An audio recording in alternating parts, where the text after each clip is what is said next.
I'm still fine with Crystal Palace. Thanks for the sports, Karen Kibet, and of course, a fantastic evening ahead. It's time for us to have our conversation on the reforms, much expected reforms in the IEBC, but the Constitution, because the IEBC as it is now has 0 commissioners. One of them is suspended and, of course, awaiting the decision of the tribunal. 3 opted to resign, and 3, including the chair, Wafula Chebukati, their term ended yesterday. So our conversation tonight is about the reconstitution of the IEBC. And in studio, I have the Member of Parliament for Gatundu South, Gabriel Kagombe, who joins me in studio tonight. Asante sana Mheshimiwa for joining us. Let's talk about the IEBC Amendment Bill. Obviously, that you passed as the National Assembly. And then looking at it, Senate tomorrow has a special sitting to discuss the same. But on this amendment is that you have the political parties liaison committee being represented in the selection panel, as well as the the Public Service Commission.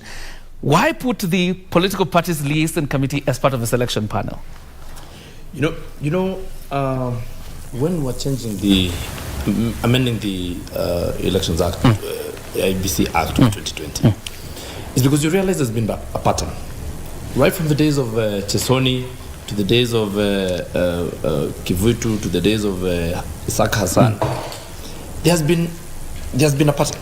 Do you realize when before Cherera came, we had the case of Akombe, and there were 4 members who left. Then you realize we had the PSC having so much power in giving, because we could give 4 commissioners, and this is a commission of 7 people. So what that means is that then, because they're politically instigated, because we must be honest with ourselves, you realize that pattern repeated itself again in 2022, and you find that there are 4 people quit, the same people who had come. It tells you that the way they were selected has an issue. So we're trying to fix it so that we get these people from a better spread pool, so that we're able to look at interests, so that we avoid in future having issues of people coming to represent their political interests.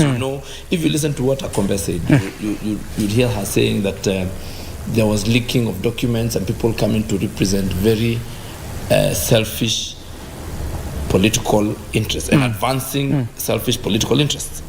We are trying to cure that, so that we find people, so that if we have someone from the LSK, someone from the Public Service Commission, then 2 people from the Parliamentary Service Commission, then we bring now first of all, for the committee of political parties has the majority and the minority parties. So for us to agree on someone, we'll be doing a tie. We'll be breaking a tie. So we'll be getting someone who is supposed to be very, very neutral. And you'd also expect that the person you get from the PSC, the Public Service Commission, yes, is also apolitical. So we're trying to get as many apolitical people as possible, because if we continue like this, then we'll be changing these people every cycle, because these people, when you have PSC, Parliamentary Service Commission, has both sides of the divide. So these ones bring the person who is friendly to them, and the other person who brings the other side brings the person who is friendly to them. Then it cannot work. Let me ask you a quick one, Mheshimiwa, because you're referencing the election of 2022. Of course, then the political parties liaison committee did not have a representation in the selection panel of the IEBC commissioners. But yet we saw what we saw with the Cherera 4. And of course accused yesterday by the president of lying in wait to advance political interest of the people who nominated them then. So if we ended up here without representation from political parties, now that we have them, don't you think it's a recipe for chaos? No, what I'm saying is, we are trying to increase the parties that are nominating into this commission. All right. Because the more, then we lack someone with a lot of control. These 4 people had been elected through the PSC, right? So the 4 had come representing it's also political, because PSC was nominating 4 people. So we've reduced it from 4 to 2. A man and a woman. A man and a woman.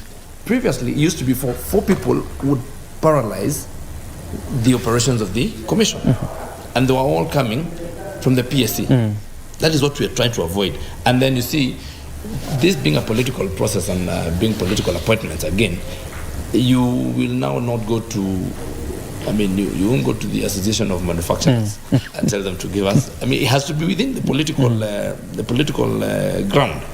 And that is why we chose the Political Parties Act, the Committee on Political Parties. But I think in the future, we must think of creating accountability and having people who know that whatever side of the divide you may come from, that we have a country to run. So first of all, what I think is more important, even more than the people selecting, is the people that we get into these seats. People must know that we don't have another country. You cannot come and play games with a country just to advance your cheap political gimmicks and games. You must know that we have children, we have women, we have men in this country who are running their businesses. These countries are going concern. It cannot be brought to its knees simply because you have some cheap political games that you want to play. So whichever way we appoint people here, I think the greatest question to ask ourselves is that, do we get people who are accountable? Because you see, Jacob, at some point, we will have to fill these offices, whichever way. Whether we bring them to Uhuru Park and then we appoint them, whether they are elected by members of whether we even create that they are elected, like we are elected, those offices will be filled by people, whichever way we use. So for me, the drafters of the amendments tried to amend it, but I think we still have a long way to go. A long way to go. Yeah. I was looking at the exit report of the IEBC and some of the things they're looking forward to. I'm talking about Wafula Chebukati, not the exit of the IEBC really, but the team that has left. And part of it, the IEBC or the people who left appears to blame Parliament for some of the procedural issues or the issues they were having generally to deal with as a commission. And one of them, and they put it in terms of recommendations, is filling the vacant positions 2 years before a general election.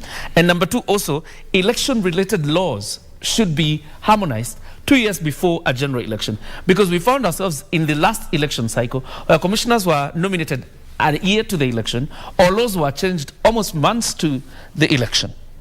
Well, those are recommendations that make sense. But I want to tell you something. Yeah. Just like I've said, we may have laws, but we need to know the individuals who are there. Right now, as we are, the law says that the preparation to change should start 6 months in advance. So it means we all knew that Chebukati was going to leave. Yeah. So the committee or the selection panel should have been formed in June last year. That's the law as it is. And the president has declared these seats vacant already. Not yet. Yeah, through a Gazette notice he did, last year. Yes, he did. But I'm saying, what should have actually happened if we just followed the law as it is? At least 6 months ago, before the election in June, the committee should have been formed by the previous regime. Did that happen? No. So that's not Parliament. Parliament had given six months. You did not follow it. So whose work is it? You get? Because it's not Parliament that now. The only thing that Parliament does is to make the act. But Parliament does not form the committee or the selection panel. So it wasn't followed. Number two, remember the committee that was changed in 2017, the commission that was 2017 was formed in January and it broke August. So even if we had made laws, it broke after the elections had happened. So there's also a possibility that even the commission itself, and that's why I'm still insisting on the accountability and integrity of the people who are appointed to those offices, could have broken a month before the elections. And they resigned, What if the people who resigned in 2017 and resigned immediately after elections, what if they had resigned a month to elections? What have we have done? So these whole things can be fixed. We need law to fix it, but we also need accountability from individuals. All right. That law has been good if we had accountable. It's a proper law. You're a lawmaker, Heshimiwa. the IEBC obviously appeared to be at the dock at the Supreme Court in this last elections, and particularly the Supreme Court, where the Supreme Court judges said you need to point the law in the sense of it defines clearly the work of the chairperson vis-a-vis the other commissioners, because it appeared again like the chairperson was whitewashing the commissioners in the entire process. How do you plan to deal with that dicey matter as we wind up? No. That is just politics that our people, our opponents, were trying to bring into this. The law says, some of these things have to be done by someone. You cannot announce an election, 7 of you. You can't read a document, 7 of you. No, there has to be someone who does something. And the law is clear on who the returning officer of the presidential election is. It is the chairman. So all the issues that they're bringing, Chebukati just followed the law. He announced the elections as required. It is him and not commission. And what is supposed to be announced is not a consensus of 7 people who sat together. No, it's an election. You see, again, we decide to be unaccountable, and then we blame the law. This law, given to another group of people, is a very good law. It would work. This law, minus political inclinations, is a very good law.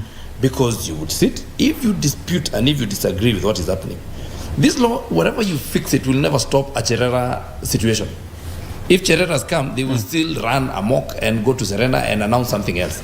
Because it depends on where these Chereras came and what the intention is with the country. So, but if you have people of integrity and people who are accountable, they will still work within that law and be accountable and make proper legal decisions. Mheshimiwa, I still want to understand. You have a recommendation, active recommendation from the Supreme Court. That means then you have to act on it as members of parliament. Very quickly. The only thing now that we would do probably is just change the wording, make a small amendment and say that that the decision of the chairman will be final and it supersedes the decisions of the other members. And then we make steps and stages where other members of the commission can dispute the process, but the actual announcement of the election has to be by the chairman. But then we could make other, it's not even maybe an act, but just other regulations and legislation saying, giving stages that up until maybe 70% of counting, then the commission can sit down and give recommendations and say whether the process is okay or whether everybody agrees with what is happening.